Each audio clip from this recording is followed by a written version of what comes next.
This is my review of Barack Obama's Dreams from My Father, A Story of Race and Inheritance. This is a memoir that has been split into three parts. The first one is Origins, and in it he talks about his childhood being raised by a single mother and the impact that his absent father had on him, especially during his pubescent years as he was trying to make sense of his identity as a young black man living in America. The second part is Chicago, and in it he talks about his time as a community organizer working with people in the south side of Chicago. He explains that he's propelled to do this by his understanding that change is possible, and more often than not, it doesn't come from higher institutions of governance, and this necessitates mobilization at a grassroots level. The third and final part is Kenya, and in it he talks about his experience making the journey to Africa for the first time, meeting his paternal relatives, and in this part you watch as he slowly comes to realize that African society and African culture also has flaws inherent within it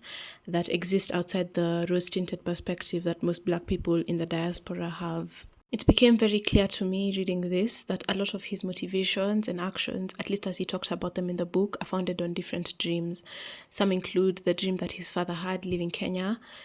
for America to further his studies, the dream that existing in America after the civil rights movement would mean equal opportunity and access to everyone regardless of their race,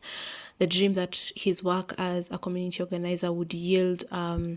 fruit and he would be able to see improvement in the south side of Chicago, the dream that he would be able to find belonging when he made the journey back to Kenya. As is expected, though, there are many challenges that stand in his way,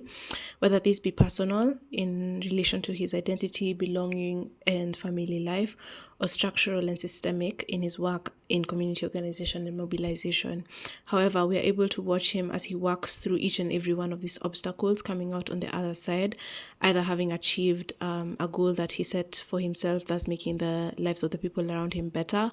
or coming out with lessons that you're able to watch him implement as the book goes on. In my opinion, this book is very well written and provides insightful commentary on familial ties, identity, belonging, challenges that low-income communities go through, and very interestingly, the place of the church or religious establishments in all of this. I don't necessarily agree with his politics entirely, but I would recommend this book to anyone who's curious about the life of Barack Obama or is looking for a memoir that handles